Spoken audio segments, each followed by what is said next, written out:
Hello everyone, this is the unknown astrologer.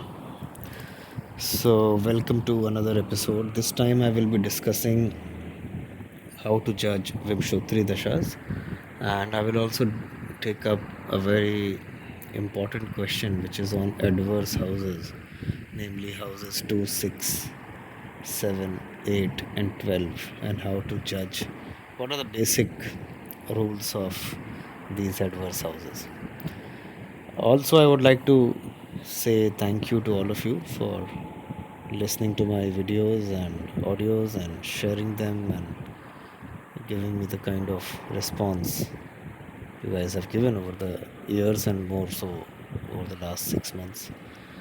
So, when I started my channel, I had some research uh, pointers to share, which I have mostly shared already. So, there were three major research points. Number one was the use of Chandra Lagna and how to use Chandra Lagna by superimposing it on the Janma Lagna to get effective analysis or and predictions both. The second research point was on Navmansh Lagnas and how to see Navmansh Lagnas with respect to your married life. And the third most important one was uh, the the research on the 10th from moon, which becomes one of the most important career indicators. If you superimpose moon lagna on the janam lagna and then see the 10th from moon, that gives you, mostly it will give you your career, what you do. And the dasha, the Vimshotri dashas of the lord of the 10th from moon or the planet sitting in the 10th from moon are almost always good for career growth. They socially elevate you. Another important research which I wanted to put forth was the importance of the nakshatra of your Janam Lagna, because we in India give too much importance to the nakshatra of Chandrama, which is also fair, which is not wrong. But in my opinion, the nakshatra of your Janam Lagna is by far the most important nakshatra of which defines you and which defines this particular incarnation. All right, so now all of these things are shared and they are on this channel and they will remain on this channel as the aim of the channel was never to uh, you know keep on spinning out videos or keep on making content, because I just wanted to archive my research, as I have mentioned in the past in the first video also, and that research is mostly archived. So starting September 2025, I will be mostly going off air. I don't see myself making more videos September onwards. I might make one more video in August if an interesting topic comes up. Otherwise September से I don't see, मैं नहीं बनाऊंगा और content नहीं आएगा इस channel पे. But you guys can keep on referring to the old videos. I think everything which is important has been covered mostly, and I'm going back to doing more research on astrology. जैसे कि मैंने 2017 में 2017 में सप्तऋषिज astrology के साथ अपने career के ऊपर और साढ़े साथी के ऊपर कुछ रिसर्च शेयर करी थी. वो रिसर्च मैं 2012-13 से कर रहा था. फिर 2017 से लेके 2025 तक मैंने कोई भी कंटेंट नहीं बनाया. 2025 में इस चैनल के ऊपर मैंने बहुत सारे वीडियोस डाल दिए हैं. Some of them were actual research, some of them were just building on the classical knowledge, yeah, or for clarification, and some videos on profession. अब वो सब ख़त्म हो चुका है और अब मेरे पास कुछ बनाने को है नहीं है. Just for the heck of it कुछ भी बनाओ, वो मेरा इंटेंशन नहीं है, बिकॉज मेरा कोई ऐसा इंटेंशन नहीं है कि बहुत सारा फॉलोअर्स आए और कुछ बिजनेस बने अराउंड एस्ट्रोलॉजी. सो अभी मैं बंद कर रहा हूँ. कंसल्टेशंस भी जैसे जब सप्तऋषि इस पे किया था तो उस टाइम पे for that period of time मैंने कंसल्टेशंस काफ़ी रेडिली किए जो कि मैं अवेलेबल था. अभी भी लास्ट 5-6 मंथ से मैं काफ़ी रेगुलरली कंसल्टेशंस कर रहा हूँ. So till 31st of August I will continue the consultations. September onwards consultations मैं सबके नहीं ले पाऊँगा. कभी कभी बीच में मेरा अगर इंटरेस्ट हुआ और कोई इंटरेस्टिंग केस हुआ तो maybe I will do consultations, because consultations also add to my research. But हाँ, सबको नहीं कर पाऊँगा. और जो रिस्पॉन्स टाइम अभी करंटली अगस्त में है या जो पिछले 2-3 महीने से चल रहा है, that usually I am giving consultation within 2 to 3 days, at times even earlier. वो response time will be reduced, will be increase in fact. So मैं रिस्पॉन्स लेट करूँगा. I'm saying this because I have some business commitments on my hands, and which will start from September. So I don't see myself being that much available, at least in the near future, in the next 6-8 months. उसके बाद क्या होगा, nobody really knows. So yeah, so this is on the consultations and on the channel. अगर आगे कोई interesting research आया या कोई बड़ा इंटरेस्टिंग कंपेलिंग क्वेश्चन आया किसी का, so I might make a video, but it will be very very less. Videos will be very very less till the time I have some concrete research up my sleeve, which will at least happen in a few years from now. वो कुछ months में नहीं होगा, इट विल टेक some years, like last time, since 2017 to 2025. So या so on विंशोत्तरी दशा कैसे देखें, और अपने जो मॉडर्न डे एस्ट्रोलॉजर जो कर रहे हैं उसमें गलतियां हैं. इनफैक्ट एक बहुत ही सीनियर एस्ट्रोलॉजर हैं जिन्होंने मुझसे बोला कि विंशोत्तरी दशा से तो प्रिडिक्शन करना बड़ा मुश्किल है, इसलिए मैं 3 दशा एक साथ लेके चलता हूँ, चर दशा, योगिनी दशा और विंशोत्तरी दशा. बट मेरे हिसाब से 3 लेके चलोगे तो और भी मुश्किल है. वो अपने पॉइंट को पुट कर रहे थे, वो कह रहे थे कि नहीं 3 लेके चलते हैं, तो 3 में से 2 जिस तरफ इशारा करती हैं उसको मानते हैं. But I think even that is wrong. And his argument was कि विंशोत्तरी दशा मैंने देखी है कि लग्नेश की भी ख़राब जा रही है. तो इस पे मेरा कॉन्क्रीट ओपिनियन है, मेरे पास कोई डाउट नहीं है इस पे मेरे मन में, इसलिए मैं ये शेयर कर सकता हूँ. विंशोत्तरी दशा की उपज का जन्म चंद्रमा के नक्षत्र से होता है. ठीक है, चंद्रमा आपके जन्म में जिस नक्षत्र में होता है उस नक्षत्र के लॉर्ड की पहली दशा आपको मिलती है, और उसके बाद वो सीक्वेंस चलता है, जो सीक्वेंस सबको पता है. ठीक है, भुक्ति का भी वही सीक्वेंस है, सबको पता है. तो लगन की दशा खराब जा सकती है, यूजुअली बहुत कम ऐसा होता है खराब जा, बट जा सकती है.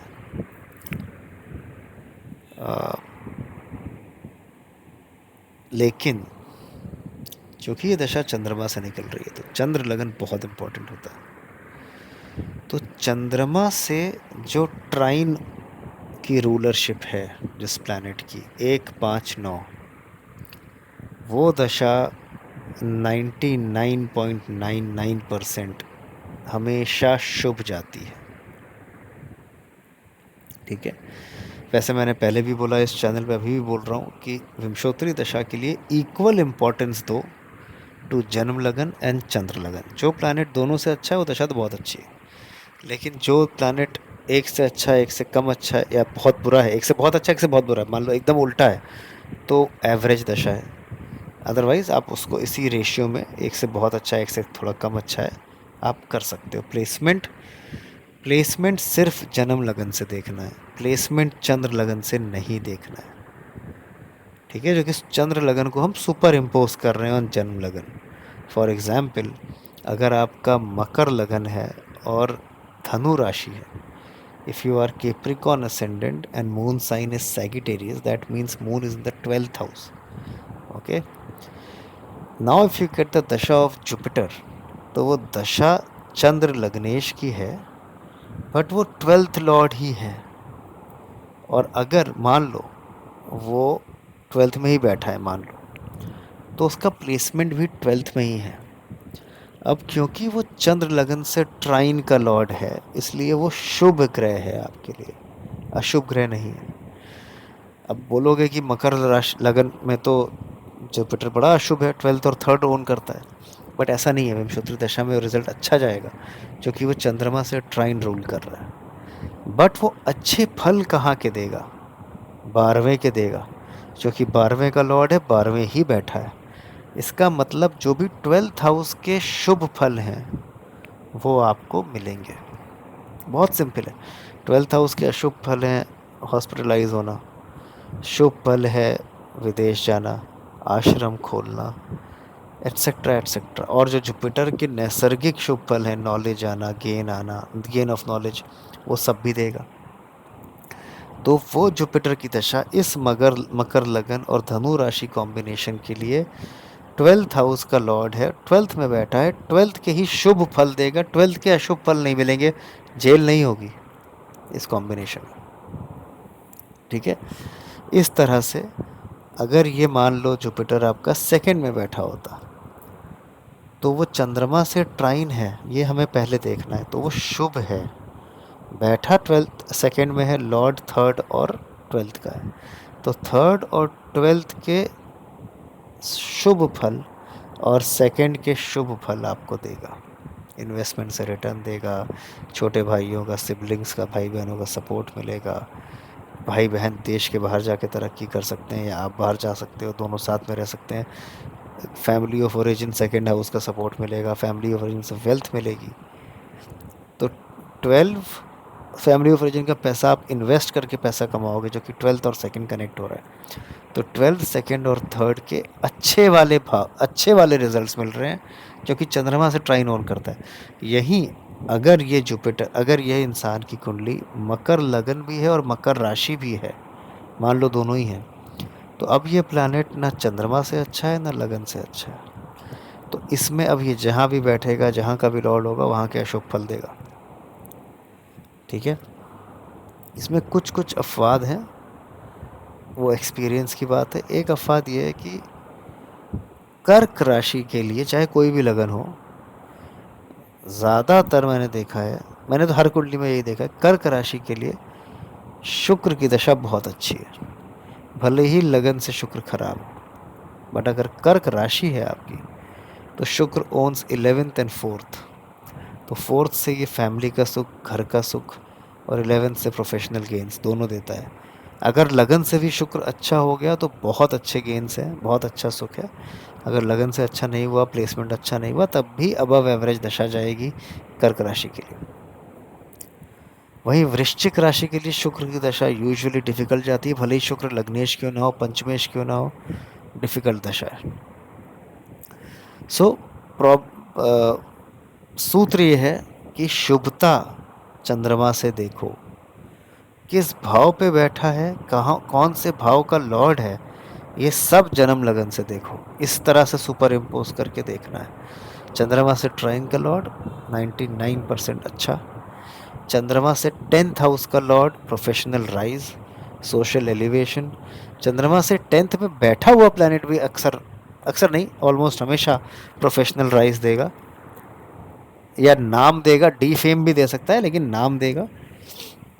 क्योंकि 10th में बैठा है, अगर वो ख़राब लॉर्ड का है, हाउसेस का लॉर्ड है, तो डी फेम हो सकता है, लेकिन नाम ज़रूर देगा, मतलब पहचान बनाएगा आपकी, अच्छी या बुरी।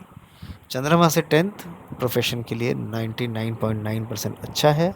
अगर चंद्रमा से 10th लगन से भी अच्छा है, ये लॉर्ड जो है वो लगन से भी अच्छा है, तो बहुत अच्छी दशा है।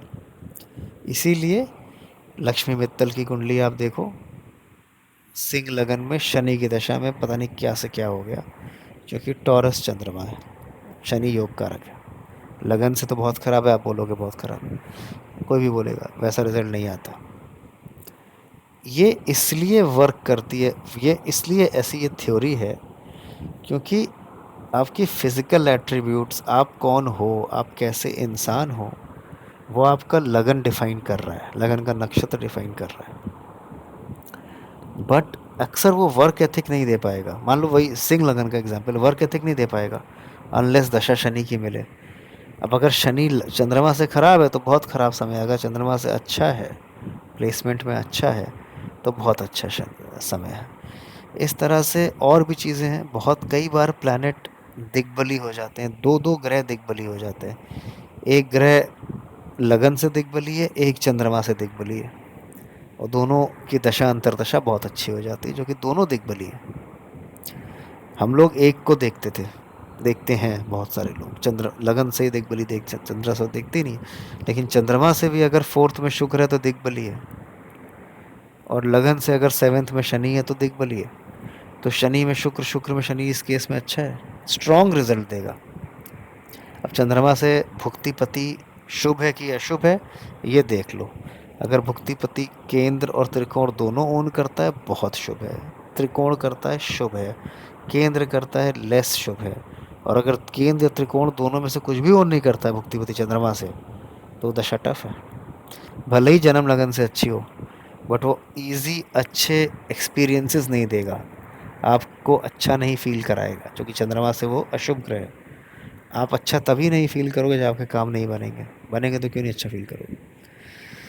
इसलिए चंद्र लगन इम्पॉर्टेंट है, क्योंकि चंद्रमा के नक्षत्र से ही जन्म होता है विंशोत्तरी दशा का।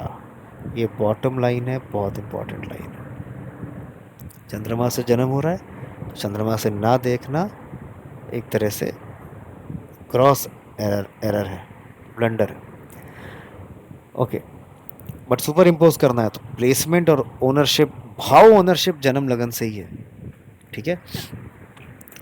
नाउ मेरी ये जो सीनियर एस्ट्रोलॉजर, दो तीन लोगों से बात हुई, कुछ लोगों से बात हुई जो बहुत बड़े इंस्टीट्यूट, एस्ट्रोलॉजी के इंस्टीट्यूट में पढ़ते हैं, और उन सब के पास एक डाउट काफ़ी कॉमन था। डाउट भी नहीं था, वो लोग तो श्योर थे कि यही है, बट वो गलत कह रहे थे।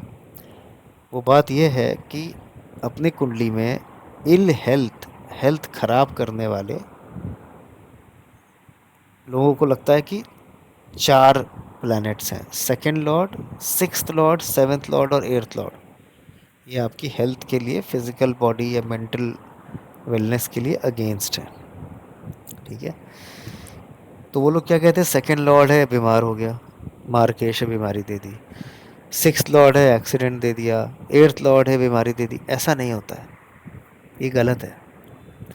बीमारी देने का जो कारक है वो रोगेश है, वो सिक्स्थ लॉर्ड ही है। सिक्स्थ हाउस ही है रोग भाव, सेकंड और सेवेंथ रोग भाव नहीं है। वो मारक स्थान है, चोट चपेट दे सकते हैं, डेथ का कारक हो सकते हैं, डेथ दे सकते हैं, बट बीमारी की शुरुआत नहीं देते। ठीक है। एर्थ हाउस जो है वो रीबर्थ का हाउस है और लॉन्जेटिविटी का हाउस है, डेथ नहीं देता एर्थ हाउस। उम्र दिखाता है, आयु दिखाता है, आयुष भाव है, लॉन्जेटिविटी का भाव है, और आपका रीबर्थ दिखाता है। रीबर्थ कैसे होती है, सर्जरीज के थ्रू होती है। तो एट्थ हाउस में सर्जरीज हो सकती है, बट सर्जरीज होने का मतलब ये है कि ज़्यादातर लोग क्योर होते हैं। बट एट्थ हाउस दिखाता है कि डीप पेनिट्रेशन, ऐसी जगह पर इंसान पहुँचे जहाँ पे बॉडी, अपर बॉडी हैंड से टच नहीं होती, डीप इंसाइजिव सर्जरीज, जहाँ पे डॉक्टर्स सर्जन्स पहुँच रहे हैं, जहाँ पे इंसान का हाथ नहीं पहुँचता। तो हमेशा eighth house transformation, rebirth, regeneration, surgeries, shock and trauma, इन सब का है। शॉक एंड ट्रॉमा देता है, झटका देता है, झटके से ही इंसान का दिमाग खुलता है। जो क्रैक्स होते हैं, जैसे मान लो एक टेबल पे क्रैक है, ज़ोर से झटका दो तो क्रैक खुल जाएगा। ये कई बार अच्छी चीज़ होती है जब आपका दिमाग खुलता है, जब आप सर्जरी करके निकलते हो या हॉस्पिटल पे होते हो, तो आप सोचते हो, आपके दिमाग में प्रायोरिटीज़ क्लियर होती हैं कि लाइफ में क्या करना है क्या नहीं करना है। एक रीजुविनेट होके आप बाहर ठीक होके निकलते हो। एट्थ हाउस वो देता है। सेकंड और सेवन्थ हाउस मारक स्थान है, चोट चपेट डेथ ये दे सकते हैं। सिक्स्थ हाउस रोग देता है, बट सिक्स्थ फ्रॉम मून ज़्यादा प्रॉब्लमेटिक है, क्योंकि ज़्यादातर रोग आपके इमोशन से स्टार्ट होते हैं, आपकी हरकतों से स्टार्ट होते हैं, मन ना करना या मन करने से स्टार्ट होता है। इसलिए हमेशा सिक्स्थ फ्रॉम मून में लाइफस्टाइल डिसऑर्डर जिसको जिसको हैं, आप देखो उसको सिक्स्थ फ्रॉम मून या मून से सिक्स में बैठे हुए ग्रह की दशाओं में स्टार्ट हुए होंगे। लगन से सिक्स्थ लॉर्ड ज़्यादातर लोन्स, डेट्स, शत्रु या वायरल और ऐसा मार्केट में जो फैली हुई बीमारियां हैं, जो आजकल फैली हुई हैं, जो जो सीधे आपकी बॉडी को अटैक करती हैं, वो बीमारियां लाता है। बट जो बड़ी बीमारियां हैं वो इंटरनल हैं, जो कि चंद्रमा से छठे से आती हैं। ठीक है। सेकेंड हाउस मारक क्यों है? क्योंकि सेकेंड हाउस आपके कलेक्शंस का है, आपकी लाइब्रेरी है, एक बॉक्स है जो आप लेकर आए हो इस प्लानट पर। जितने भी लोगों से मिल रहे हो, जो भी एक्सपीरियंसेस है वहाँ कलेक्ट हो रहे हैं। वो बॉक्स फुल हो गया, अगर फुल हो गया तो आपको जाना पड़ेगा वापस, एग्जिट है। सेवेंथ हाउस मारा किस लिए है? क्योंकि आपके जितने भी ह्यूमन रिलेशनशिप्स के कॉन्ट्रैक्ट्स प्री डेस्टिन्ड थे, जिससे मिलना था, जिसको जो देना था, जिससे जो लेना था, वो सारा एग्जॉस्ट हो गया, तो you have to exit. Seventh exit देता है। बट सेकंड और सेवेंथ अकेले एग्जिट नहीं दे सकते, एग्जिट का कारक ट्वेल्थ हाउस है। ट्वेल्थ फ्रॉम मून, हर चीज़ में जो भी बोल रहा हूँ उसमें चंद्रमा से भी वो वाला भाव इंपॉर्टेंट होगा। तो हमेशा मारक सेकंड और सेवेंथ में डेथ तभी होगी जब ट्वेल्थ भी इन्वॉल्व हो। कई बार क्या होगा कि जो लगन से सिक्स है वो चंद्रमा से ट्वेल्थ है, या वाइसे वर्सा, ऐसा कुछ बन जाएगा, या वहाँ का लॉर्ड बन जाएगा, ट्वेल्थ लॉर्ड के साथ बैठ जाएगा, कंजंक्ट हो जाएगा। तो ट्वेल्थ का प्रोमिनेंस ज़रूरी है। ओल्ड एज में 60-65 के बाद Rahu Ketu become natural marks, तो सबके लिए मारक है। प्लैनेट सिटिंग इन मीन राशि बिकम्स अ मारक, जो कि ट्वेल्थ हाउस है, नेचुरल ट्वेल्थ हाउस है। तो हर चीज़ के लिए ट्वेल्थ नेचुरल, चंद्रमा से ट्वेल्थ, लगन से twelfth, combined with six, two या seven can give death. Okay. Eighth will only give you surgeries, and it will give you shock and trauma. It will give you rebirth. It does not show death. So eighth के बारे में गलत ideas हैं लोगों को। Second से लोग बीमारी देखते हैं, नहीं होती। सिक्स्थ से ही बीमारी होगी, सिक्स्थ फ्रॉम मून से बीमारी होगी, सिक्स्थ फ्रॉम लगन से बीमारी होगी, या नेचुरल बीमारी का कारक मरकरी, वो भी दे सकता है। क्रॉनिक बीमारी लोग कहते हैं एड्स से होती है, नहीं होती। एड्स सर्जरी दिखाता है। क्रॉनिक बीमारी तब होती है जब सिक्स लॉर्ड, दोनों सिक्स लॉर्ड चंद्रमा और लगन के कंजंक्ट हो जाए, कुछ कॉम्बिनेशन बन जाए, दशा चल जाए, या राहु केतु से एम्पलीफाई हो जाए, तब हो सकती है। ठीक है। So this is on 2, 6, 8, 7 and 12। Seventh house is very good अगर वो अर्ली एज में आ रहा है, हेल्दी एज में आ रहा है। चोट चपेट थोड़ी बहुत दे भी देता है, अगर मान लो डेथ नहीं दे रहा है, क्योंकि आपका अभी तक वो टाइम पूरा नहीं हुआ है, तो seventh house becomes fourth from fourth and tenth from tenth. This is the best house. ये इकलौता हाउस है जिसकी दशा में आपका फैमिली का भी सुख मिलेगा, क्योंकि फोर्थ फ्रॉम फोर्थ है और टेंथ फ्रॉम टेंथ है। अब अगर ये प्लैनेट चंद्रमा से ट्राइन ओन कर रहा है, जो कि लगन से सेवन्थ ओन कर रहा है, तो this becomes a beautiful planet, जो कि ये शुभ भी हो गया चंद्रमा से, और लगन से fourth from fourth, tenth from tenth होके career rise and family happiness बहुत दे रहा है। प्लेसमेंट इंपॉर्टेंट होगा। प्लेसमेंट कैसा है, कंजंक्शंस कैसे हैं, दृष्टि कैसी है, टू टेल यू कि ये कितना अच्छा है। इट इज़ एनीवेज अच्छा if it owns a trine from moon and seven from lagna, anyways it is अच्छा। But how much good it is, that will depend on other aspects like conjunction and placement and aspects. Okay. So yeah, this is what I wanted to share, and this confusion of 2, 6, 7, 8, 12 exists in the minds of a lot of people. I just wanted to clear that, and in order to reach out to me for a personal discussion, my WhatsApp number is 790-540-1688, and as I said, consultations are open till the 31st of August, and post that I will take it slow. I don't know when I will be able to, you know, give you a consultation, or how quickly I can give you a consultation, but till 31st of August I'm readily available. Alright guys, thank you for the support. Thanks, good night.